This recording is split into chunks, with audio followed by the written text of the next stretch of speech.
என்னோட கேரக்டர்னு சொன்னது நம்ம மக்களோட கேரக்டர். 2026 சட்டமன்ற தேர்தலோட அந்த கேரக்டரே கொஞ்சம் வேற மாதிரி சார். அத கொஞ்சம் தயவு செஞ்சு நீங்க புரிஞ்சுக்கணும் சார். புரிஞ்சுக்கலனா மக்களே உங்களுக்கு புரிய வைப்பாங்க சார். கான்பிடென்ட்டா இருங்க சார்.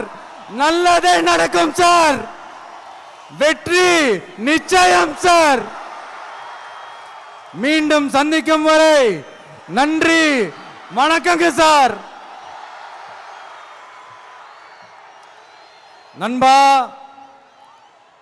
நண்பிகள், இங்க வந்து எல்லாம் வந்து பார்த்தோம், எல்லாம் நல்லபடியா நடந்தது.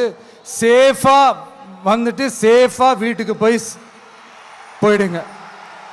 எனக்கு எல்லாத்தையும் விட நீங்க தான் எனக்கு முக்கியம்.